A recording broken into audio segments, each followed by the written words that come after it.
soul to stay, and nothing's gonna take it away. Joy down in my soul, I'm gonna let this feeling take control. Whatever comes my way, I'll be okay, 'cause I've got joy. Oh, I've got joy. Come sunshine or rain, when things don't go my way, still my joy can stay, 'cause you give me blessings every day. I've got joy down in my soul, I'm gonna let this feeling take control. Joy down in my soul to stay, and nothing's gonna take it away. Joy down in my soul, I'm gonna let this feeling take control. Whatever comes my way, I'll be okay, 'cause I've got joy. Ooh, I've got joy. You fill my heart with hope. You're everywhere I go. So even if I'm feeling low, I still got this one thing, this I know. I've got joy down in my soul, I'm gonna let this feeling take control. Joy down in my soul to stay, and nothing's gonna take it away. Joy down in my soul, I'm gonna let this feeling take control. Whatever comes my way, I'll be okay, 'cause I've got joy. Oh, I've got joy. Every new sunrise gonna fix my eyes on the one who never fails. I'm gonna make some noise 'cause you give me joy, and it's never ever going away. Every new sunrise gonna fix my eyes on the one who never fails. I'm gonna make some noise 'cause you give me joy, and it's never ever going away. Whoa, 'cause I've got joy. Ooh, I've got joy, yeah. 'Cause I've got joy. Whatever comes my way, I'll be okay. Oh, I've got joy.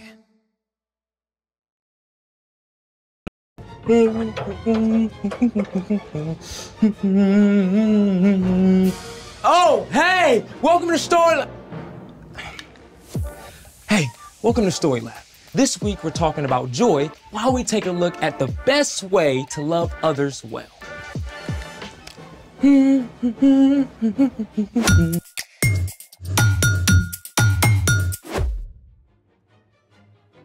Hey, I'm Zeke. And that's Carter. And we're talking about joy, which is choosing to celebrate what God is doing. Carter. What? Oh! Hey, I'm Carter. I already said that. And we're talking about... Yep, already did that. Sorry, I just got a little carried away. You wanna let us in on your tunes? Sure thing. Ooh. What is this? Tchaikovsky's 1812 Overture. Oh, I didn't know classical music was your jam. Yeah, well, this piece uses live cannons. Wait, what? Hold the bus.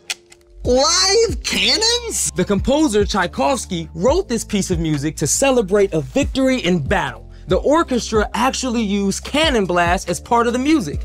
And churches rang their bells, too. That's insane. I gotta hear it again.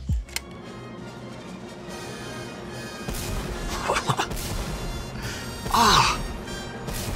So, do orchestras still use actual cannons when they play this piece? Sometimes if it's outside, but a lot of the time they just pop a balloon or use a pre-programmed electronic drum pad. Yikes! I guess that's one way to celebrate. I've got a better way we can celebrate. I'm in. How do you feel about confetti? Positive! Well, that was positively underwhelming. You can't just toss confetti, you have to launch it. Ah, I see where this is going. Let's make it! You only need a few basic supplies to make a confetti launcher. AKA confetti cannon. We've got a plastic syringe, tubing, construction paper, tape, and lots of confetti. Step 1, cut a square piece of construction paper and cut a curve on one end. Then roll it into a funnel shape so the narrow end can just fit over the plastic tubing. Tape the funnel securely.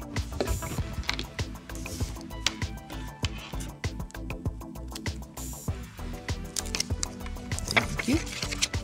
Step 2, put the funnel over the end of the plastic tubing and tape it in place. You want to make sure that the seal is airtight. Okay, whew, ready for confetti? Oh, hey, that rhymes. Ready for confetti with a Yeti who likes spaghetti? Yes, ready. All right.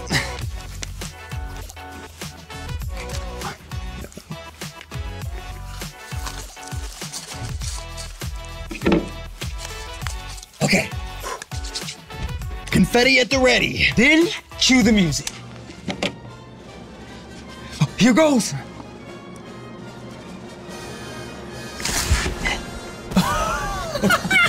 That was great. That's amazing.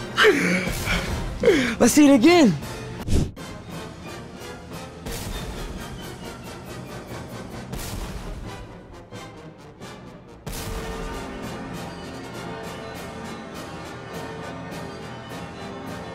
When the plunger is pressed, it compresses air inside the syringe. The compressed air is forced out of the syringe and through the plastic tubing, releasing the confetti. This is way cool. Can we share this with someone else? Speaking of sharing, it's time for The story before the story. Today we're in the book of Romans, the 6th book of the New Testament. Romans is a letter written by the Apostle Paul to the believers in, you guessed it, Rome. Paul had never met these Jesus followers, but he prayed for them often and hoped to visit soon. In this letter, written while Paul was in Corinth, he encourages the believers. He clearly lays out God's grace in sending Jesus to set us free, Because of what Jesus has done for us, we can show God's love to others. which is where our story starts. Take it away. Hey everyone, I'm Brian. The Apostle Paul traveled all over, sharing the good news about Jesus. Now, Paul covered a lot of ground, but still, he couldn't be everywhere all at once. So, when Paul started hearing about the believers in Rome, he sat down and wrote them an epic letter. I, Paul, am writing this letter. I serve Christ Jesus. I've been appointed to be an apostle. God set me apart to tell others his good news. Paul went on to detail how those who follow Jesus are set free from sin, from the wrong things they've done. And because of that, their lives can begin to look different. Don't live the way this world lives. Let your way of thinking be completely changed. And as we follow Jesus, God begins to change the way we think. And it starts to play out in how we treat the people around us. Love one another deeply. Honor others more than yourselves. Then Paul got down to the nitty-gritty, what loving others can really look like. Be joyful with those who are joyful. Be sad with those who are sad. Short and simple, right? But let's take a closer look. Be joyful with those who are joyful. Be sad with those who are sad. There's a big word that relates to both of these things. Empathy. Empathy means that you are aware of how someone else is feeling, and you can imagine what it might be like to be in their position. Another way to say this is putting yourself in someone else's shoes. Okay, that doesn't mean actually putting on someone else's shoes, but you can use your imagination to think about how you would feel if what happened to them happened to you. It can help you be a really good friend.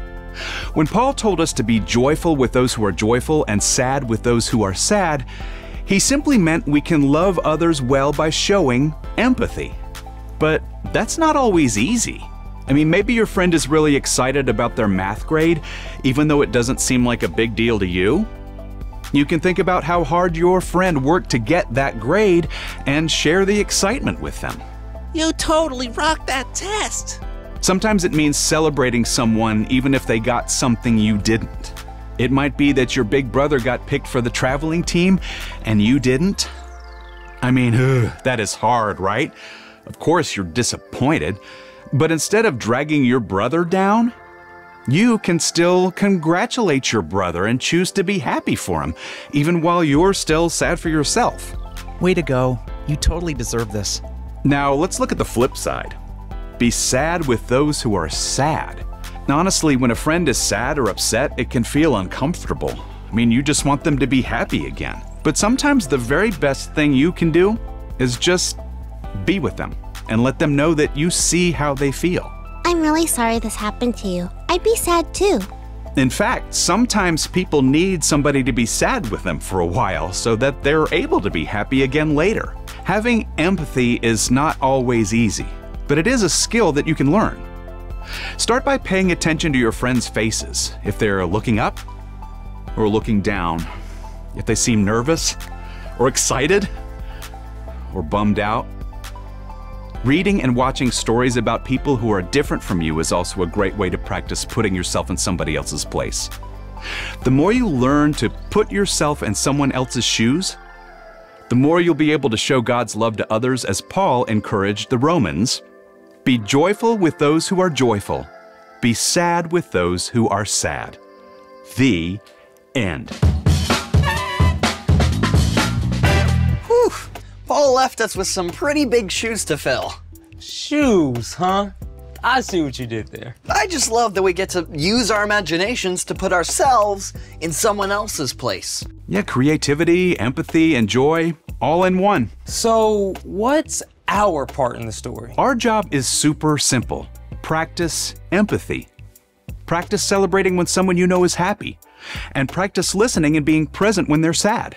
If your friend makes it to the top of the rock climbing wall or decorates their first cake, Cheer them on. make a big deal of it. But if they just scraped their knee or found out they have to move away, you should be there with them just to be sad with them.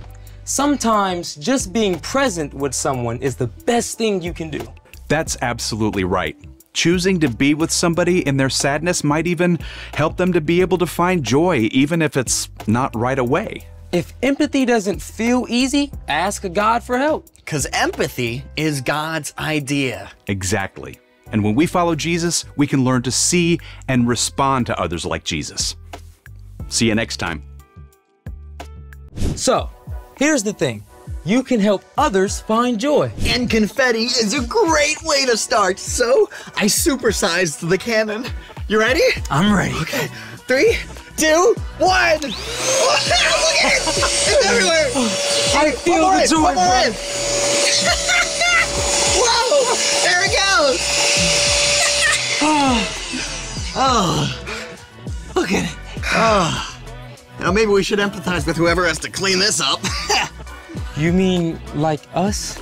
Oh, right. Thanks for joining us in the Story Lab. See you next time. I got the floor. I'm gonna go to the bathroom right quick. I'll be right back. Okay. You leaving this for me to do? What'd you say?